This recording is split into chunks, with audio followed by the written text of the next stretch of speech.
So I got to thinking about, well, we've all heard about AI. AI's been in the mail and been in the news lately, a lot lately. So I thought, well, let me just try and ask AI, how do we compete against AI in the job market? There's a lot of discussion about the number of jobs, the type of jobs that will be replaced by AI. So just kind of ask AI, how do we compete with you? And AI came back and said, well, it's not about competing with AI, it's about working with AI and utilizing the tools of AI in your individual career. And then I asked AI, well, what are the top 10 most likely jobs to be replaced? And it came back with a list, and also with a list of jobs that would not be replaced most likely, but would be enhanced by AI. So trying to apply this to the equipment dealers world is, what do we do in the equipment business, and how does AI fit into the overall window? And have talked to some friends that's still in the industry, and some are aggressively looking at it, and some are, well, we're going to wait and see what the OEM does.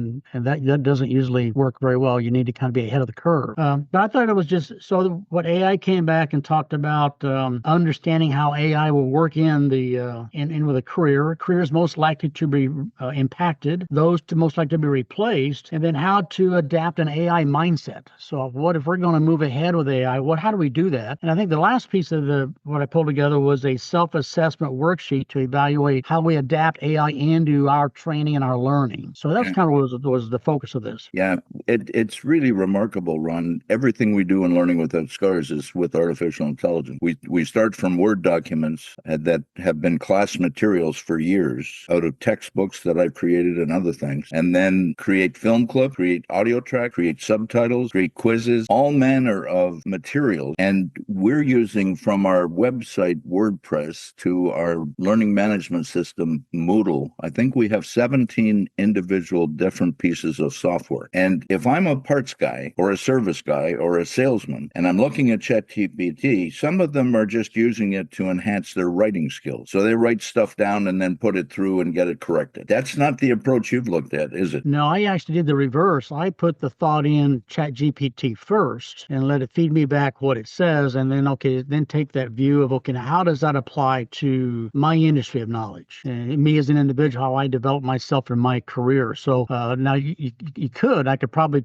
for example, the document I sent you, it wasn't the best written document. I mean, you could probably put it back into ChatGPT and it would come back with a more polished, properly written document, no doubt. But I used it more, to me,